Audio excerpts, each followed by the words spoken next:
Brītiņ, sveiciens mums visiem. Tā esmu es šeit, Regīna, un šis ir kārtējs sarunas ar eņģeļiem ieraksts, un sveiciens jums visiem oktobrī. Spociskākajā, raganiskākajā gada mēnesī. Es zinu, ka ir pagājušas pāris nedēļas kopš iepriekšējā ieraksta. Es esmu pavadījis šo laiku ārstējot savas rokas. Jūtos labāk. Teikšu, kā ir akupunktūra. Adatas ir tās, kas palīdz visvairāk. Adatas kombinācijā ar masāžu.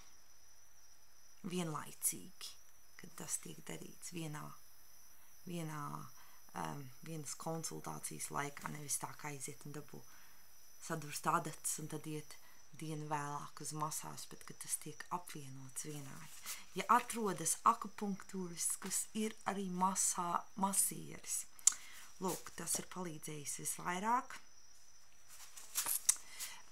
Darbojoties ar datoru un vispār darot visu, ko ar rokām dara, zīmējot, krāsojot, darbojoties pie datora, rakstot, darot dārza darbus, visu ko tādu.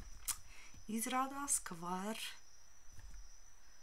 sastaipīt, sasāpināt rokas, locītās rokas visu tik ļoti, ka viņas pat nejūtīgas var palikt. Bet tā, viss iet uz labo pusi. Esmu iegādājusies šādu rīku arī, ko turēt ar rokām labi būtu tā vieglāk. Lūk, to es esmu galvenokārt sadarījis par šīm pāris nedēļām. Un tad vēl esmu atgājusi mazliet nost arī no datora par šo laiciņu un sazīmējusi, saradījusi jaunu grāmatu, gan angliski, bet savā spociņu grāmatu sērijā, šī ir 5. jau, vēl joprojām ir melnbalti zīmējumi, bet raganiski zīmējumi. Spociņš Halloween pilsētā saucās. Tā tas mans darbs šeit notiek. Mans zīmēšanas, rakstīšanas darbs notiek. Pirmkārt, visas bildītes tiek sazīmētas, kā redzējāt, ar zīmuli. Pēc tam tās virsū tās tiek nesakrāsotas. Viss tas pārzīmētas ar flomasteru, tad viss tiek izdzēsts, tad zīmuļa versija tiek izdzēsts, tad tiek krāsots bildes, un tad viņas tiek skenētas datorā. Tagad es tā padomāju, varbūt, ka jāmēģina izdot kāda bērnu grāmata arī Latvijā, latviski. Redzēs. Bet tā. Jā, to es esmu pa šo laiku sadarījis. Ko esat sadarījuši jūs pa šo laiku? Kas jauns noticies, kas pa vecam? Sveiciens visiem visās jubilejās, ko esmu palaidus garām. Šodien ir 4. jau Latvijā oktobris un sākas Merkura retrogrāds.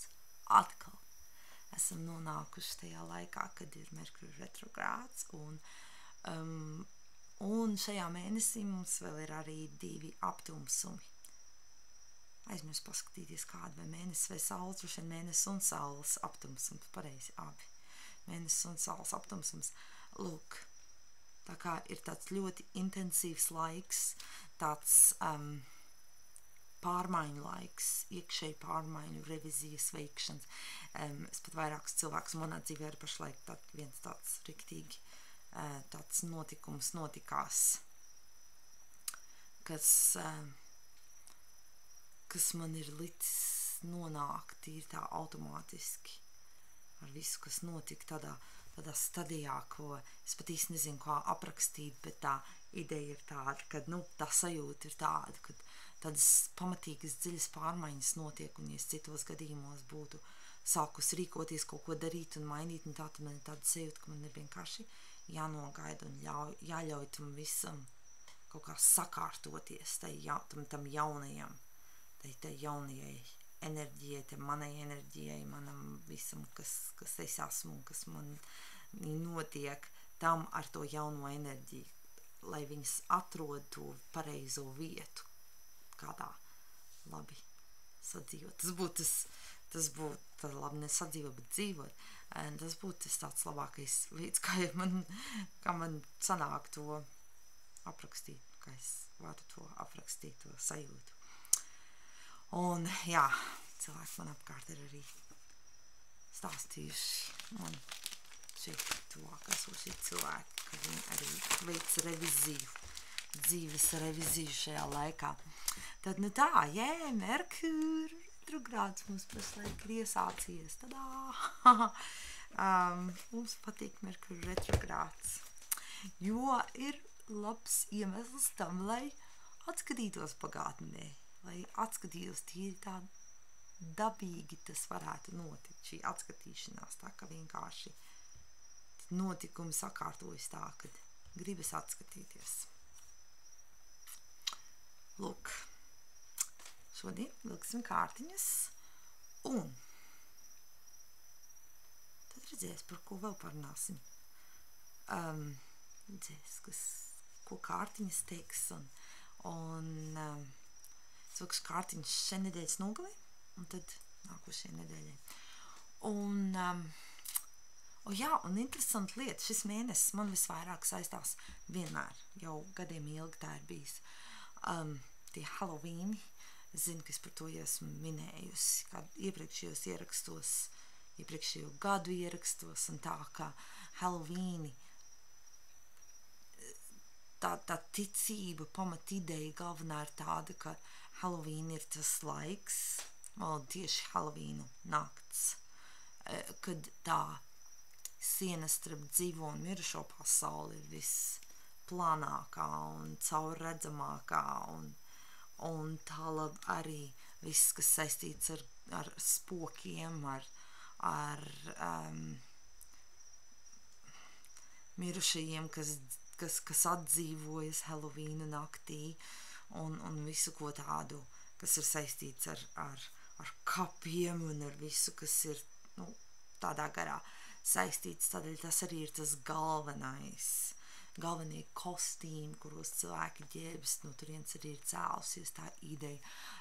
Nezinu kā Latvijā, bet mums šeit ir nenormāli daudz visādējādu Halloweenu atribūtu, kas izskatās diezgan baisi, visādas nozāģētas vai norautas rokas un kājas un acis vienkārši mētājas riņķī un viss kaut kas tāds. Ja padomāt, ka tas ir dzīvs, tad diezgan nevērt ir, bet no turienes tas viss arī nāk no šīs idejas par to, ka mirušie atdzīvojas it kā tajā Halloween naktī. Un kā jau es vienmēr esmu teikusi, iepriekšējos gados šis ir mēnesis katru gadu jau pēdējos 6 gadus vai pilnīgi tā, ka es esmu novērojis to, gan jau notika arī pirms tam, bet varbūt es tik ļoti nenovēroju to, nepiefiksēju, 8. Jā, man liekas, pirms 8 gadiem tas sākās, ka es tieši tam sāku novērot, bet pēdējos 6 ritīgi izteikti, ka viss, kas ir saistīts ar mirušo pasauli,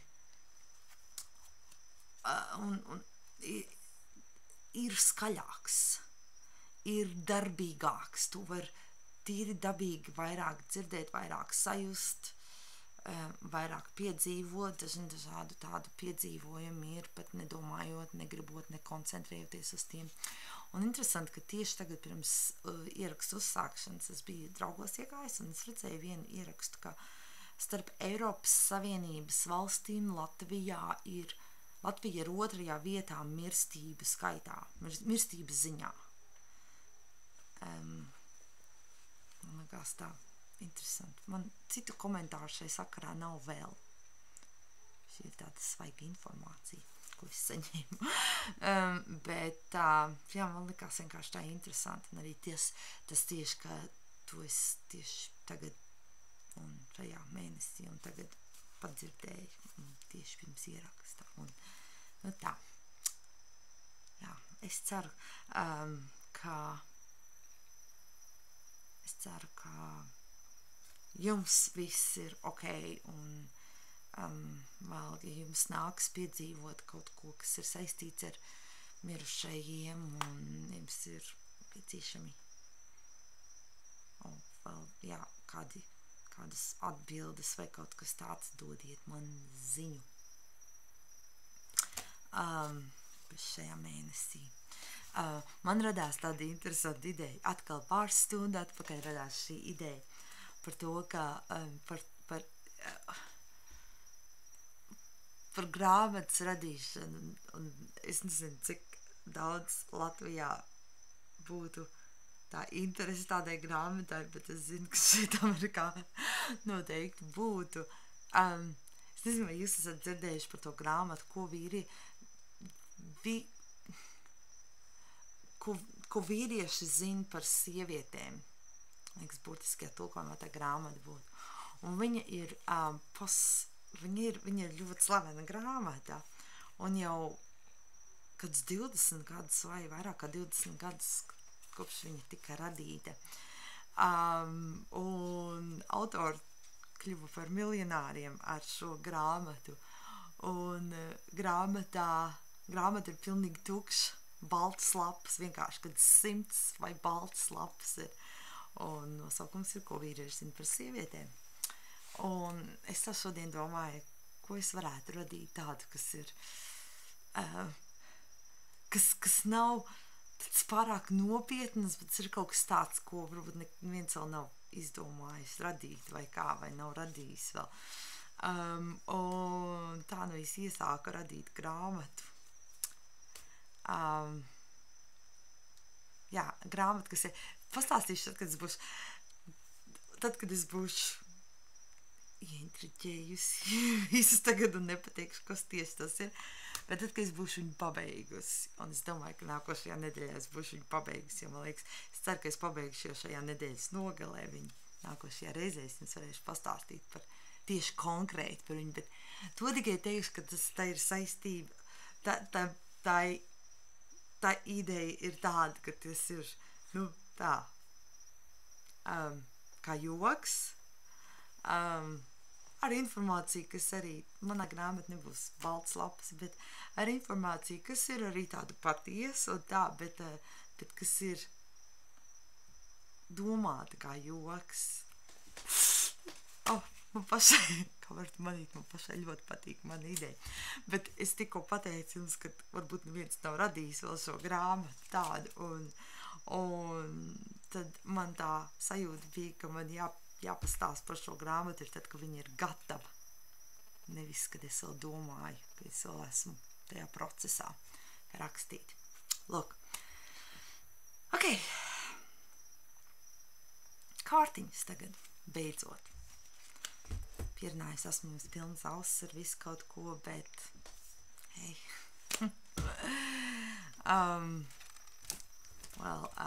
Jā, es pēdējā laikā ļoti daudz esmu domājis par to, kā tad ir ar tiem video, ar šiem video un arī ar video, ko es rādu angļu valodā, un man ir bijuši cilvēki, kas man ir teikuši, ka es uzsāku šeit uz salas, es uzsāku intervēt cilvēkus, kas dara dažādas tādas darbiņas, kas piedāvā cilvēkiem dažādus servisus, tādus, kas ir vai nu kārtiņu likšana, tāro kārtiņas, vai reiki, vai enerģija, darbs ar enerģijām, un viss kaut kas tāds. Šeit ļoti daudz cilvēku to dara. Un es lielāko daļu nepazīstu, tāpēc, ka man tisko nepatīk tajā sabiedrībā atrasties. Ir tāda uzbāzīguma sajūta tajā visā, jo visi tikai mēģina pārdot savus servisus un visi tikai mēģina stāstīt, ka viņa servis ir tas labākais un ka man noteikti vajag vai citiem cilvēkiem to noteikti vajag un ka tas ir tas lieliskākais un ka tas palīdz visam. Ļoti daudz cilvēku to dara šeit un man ir tik ļoti liela pretestība pret šo ideju, ka es pat nereklamēju pilnīgi neko no tā, ko es daru vietēji, es tikai visu daru, ko daru internetā, caur internetu, un ja kāds mani atrod, vai tad, kad kāds mani atrod cilvēki arī internetā, bet tad es tā jūtos, ka es rīkojos atbilstoši tam, kā es jūtos, ka man nepatīk tā visa enerģija, kas nāk ar to uzbāzīgumu un ka viss tam man liekas no visām pusēm ritīgi satiec kādu jaunu cilvēku un sāc runāties un uzzina, ka viņš dara kaut ko ar enerģijām, runājas ar mirušajiem, jeb ar reņģeļiem vai ko, un tūdaļ šeit ir mana biznesa kārta, ja tev vajag kādreiz konsultāciju, nāc pie manis, dari to, un tas nebūs no tas, ko es gribu pirmajā tikšanās reizē, tikko iepazīstoties dzirdēt, un tad es arī to nedaru. Un es pēdējā laikā ļoti daudz domāju par to, kas tad ir, un izmēģinu visu kaut ko, un tieši tīpaši arī šajās pēdējās 2 nedēļās, kad liekas, ka arī tas viss, kas man ar rokām notikās pa šo laiku, un tas ir bijis jau ilgs laiks, jo viņas arī nav 100%, viņām viss nav kārtībā vēl, bet ir sāpošas un iekšēji sapampušas un viss kaut kas ir nejūtīgs brīžiem un viss kaut kas tāds, bet ka kaut kas notiekās tāds, un šis jau ir tikai tāds niecīgs, no tā nemirst. Bet cik bieži mēs nonākam tādās situācijās, ka kaut kāds fizisks skaits rodas un tas kaut kā bieži vien, patiesībā lielākoties gadījumu, ka tas liek aizdomāties tas tiek tīri automātiski liek kaut kādu tā kā dzīves reviziju veikt, un kāpēc tas ir tā noticies, un ja nu es mirstu, pieņemsim pēc rītdien vai pēc nedēļas, vai ja es atskatos uz to dzīvi un ko es daru, vai es justos vai jutīšos tik, ne tikai apmierināts, bet jutīšos, ka jā, es esmu dzīvojusi savu dzīvi pilnvērtīgi, 100%, es esmu izmantojusi visas savas dabas dotās spējas, es esmu izkopusi savas spējas, es esmu darījusi kaut ko, atstājusi kaut ko aiz sevis, vai, tas atstājis, tas nebūtu nenozīmē, ka kaut kādam fiziskam darbam jābūt, vai nevar būt, ir cilvēki, kas vienkārši ir kurus es esmu ietekmējusi, vai jūs esat, vai mēs esam ietekmējuši kaut kādā pozitīvā veidā, jo, ja mēs darām tiešām to, ko mēs dabīgi tā esam nākuši darīt, ja mēs izkopjam tās savas spējas arī vēl un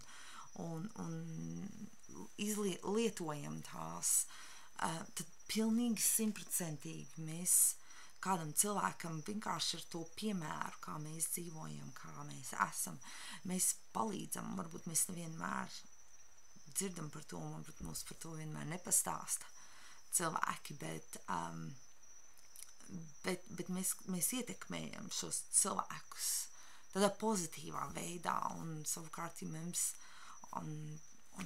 mēs nedarām to, ko mēs esam nākuši darīt, ko mūsu dvēseli, ko mūsu tā būtība ir nākusi darīt, un cik bieži man nāks redzēt cilvēkus, un arī es kādreiz nonāku tādā situācijā, kur es sevi novēroju, ka es to daru, kad es zinu, ka cilvēks, un es esmu redzējusi un piedzīvojusi to, ka kāds konkrēts cilvēks, ka viņam ir tik lielisks spējas, nezinu, zīmēt, rakstīt dzējoļus, rakstīt rakstiņus, dažādus stāstus, vai dziedāt, vai vienalga, ko darīt, visu kaut ko darīt.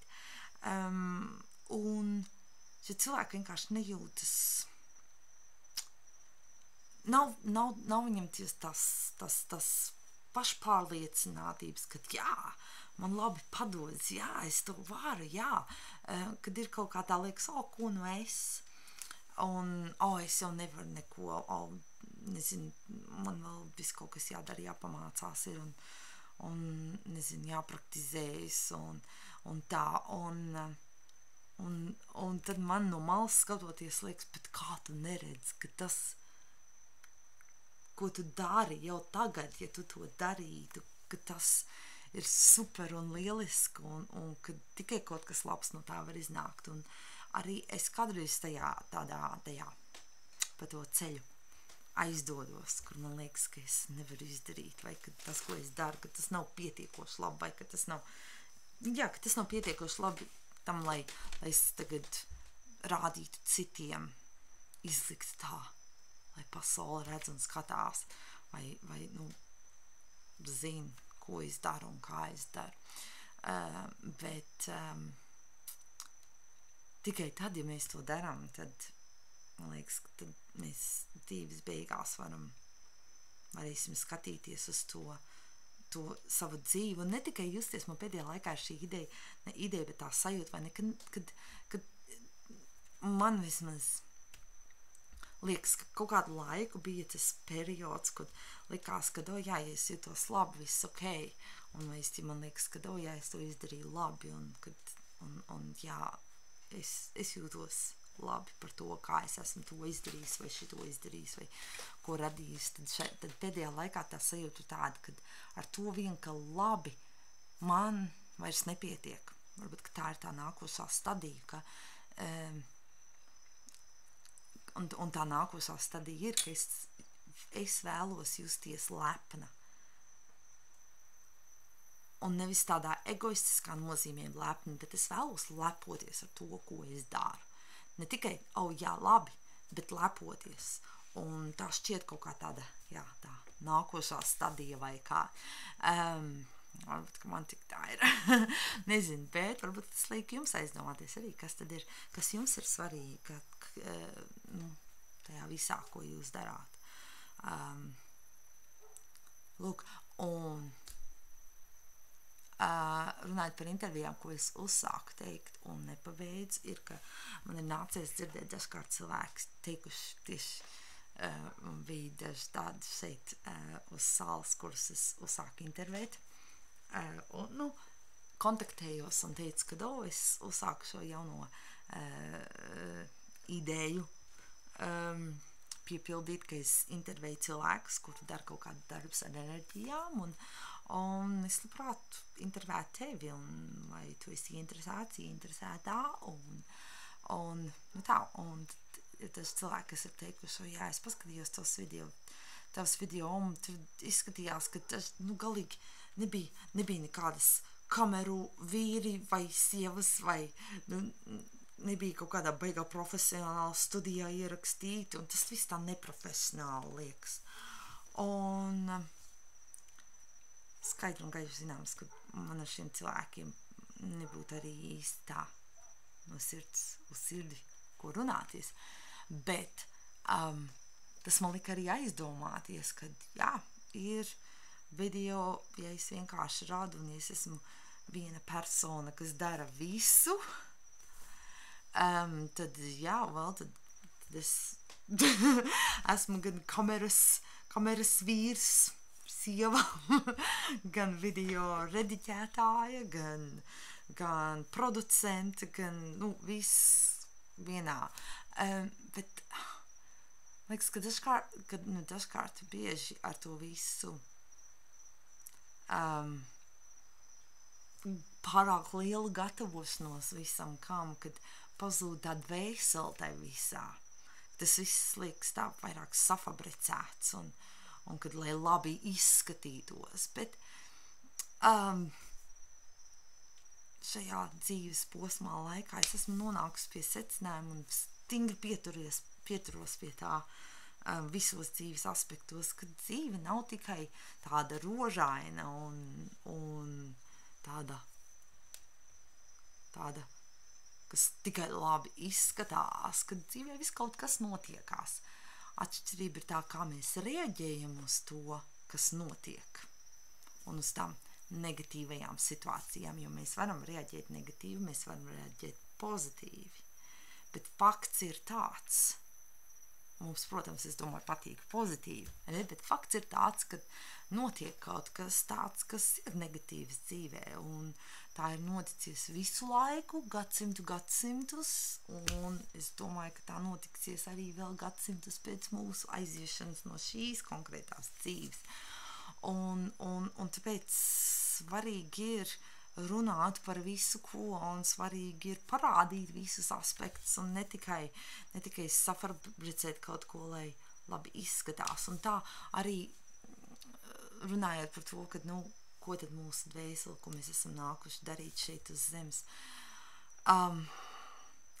Kad dažkārt mēs nedarām kaut ko, tāpēc, ka liekas, ka mēs to pietiekoši labi nedarām, un ka mēs gribam safabricēt to tā, lai tā smuki izskatās, tā profesionāli izskatās un tā, bet parasti jau cilvēki, mēs tā pašos pamatos padomājam un vaicājam sevi. Es domāju, kad ik viens varētu atbildēt, ka tas, kas visvairāk sirdi aizskar un liekas sirdī sajust kaut ko, tās emocijas, ir nevienmēr tas, kas ir profesionāli safabricēts, ka tas ir tas, kas notiek ikdienā, un tieši tāpat kā mēs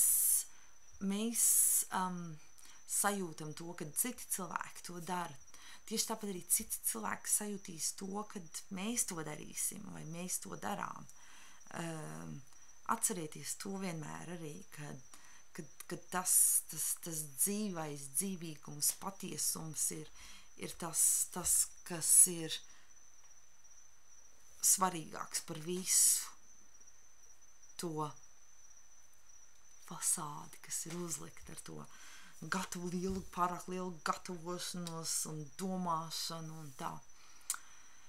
Lūk, nezināju, ka par šo visu runāšu tagad, bet beidzot nonākuši pie kārtiņām.